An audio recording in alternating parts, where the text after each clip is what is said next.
Hey everyone, Thyworm here. Today I wanted to cover my time at Sandrock. Yes, because I think this game is going to be interesting, and I will tell you why in this video. You guys seem to enjoy hearing about new games you may not otherwise see that much, and I enjoy making these, so there we go. If you enjoy indie games and random videos, consider subscribing. I know, great sales pitch, but if you're wondering why everyone asks you to sub, then it's because it works. Yep. Let's start with a bit of history. There's this Chinese indie developer, Pathia Games, and they created a game in 2017 called My Time at Portia.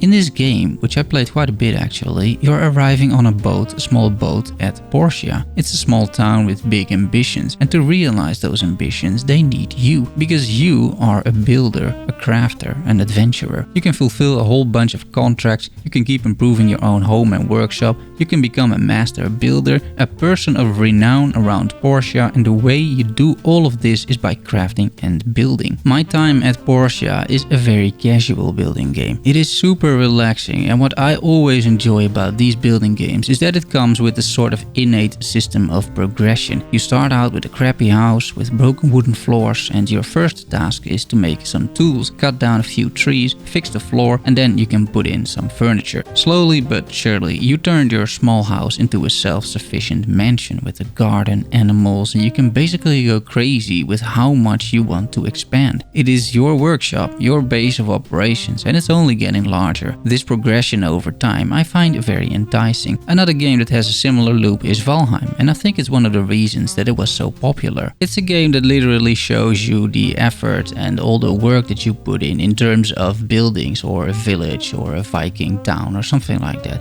It's just not that many games that can pull off something like this, and My Time at Portia did something very similar. My Time at Portia looks very casual, but looks can be deceiving. While I'm sure an 8-year-old can probably have a fun time with this game, it's made for a more mature audience. The crafting systems involved are rather deep and potentially rather complicated. Craftable goods require many ingredients and components, and you need to figure out yourself to some extent where to get all of this. You're under a bit of time constraint as well because of light survival elements and the day-night cycle. The town is also basically closed after 8 p.m. or something. What I want to say is, this isn't a game for kids despite it having a very vibrant and colorful art style. Being a successful builder requires significant work, which makes it all the more enticing. Nevertheless, the vibe around the whole game is extremely relaxing. You can just sit back and work a bit on the town. It's that sort of game. The cuteness, casual fun and depth is what pulled me into My Time at Portia. And now there is a successor in the making, My Time at Sandrock. The devs started a Kickstarter with a humble goal of $100,000, which isn't much to make a video game. They raised over $500,000 though, which shows how much people love the previous game and how excited they are for a new one. The whole idea was initially to make this game as an add-on to Portia, but the devs soon realized they had bigger plans. So it became a standalone game with better graphics, better optimization, more story and more satisfying gameplay systems. Both the RPG elements and the building aspect will have a lot more depth in Sandrock. In My Time at Sandrock, you once again arrive finding a town in a sorry state, and once again it's going to be up to you to do the necessary repairs and necessary pep talks to keep everyone hanging around, to alleviate their issues and ultimately make this town prosper. Portia was situated on an island or a peninsula, and everything was really lush and green and vibrant and alive. Sandrock is a desert, so expect a lot more resources from mining, stone bricks and things like that. There will be mesas, deep canyons, vast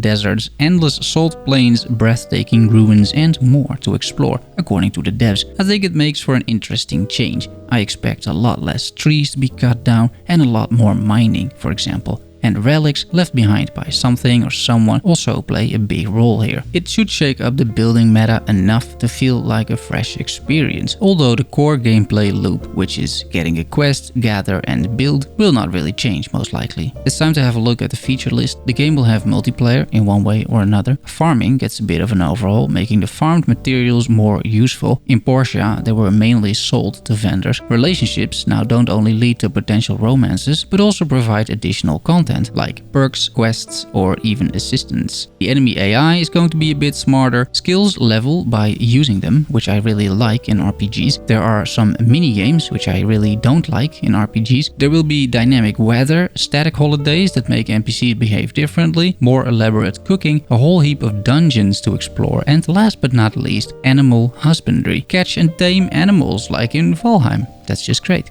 So, when's this game coming out? Well, that's a bit weird. The devs wanted to release it, but they currently are unable to get a license, I think from the Chinese government, so they can't release at this moment. They're working on it, but there's no set release date yet. The whole thing was supposed to be available last March, so it's not smooth to say the least. When the game does release, it will be in early access for a year or so, to keep optimizing the systems and receive feedback. I will probably jump in pretty soon for some casual building with bugs and all, but I can deal with that. If this game is anything like its predecessor, and there are very few reasons to believe that isn't the case, then I foresee another great casual indie builder, and I'm looking forward to all of this. Until then, I'll keep you posted. And for now, that's it. Thanks for watching, see you soon, love you all, bye bye.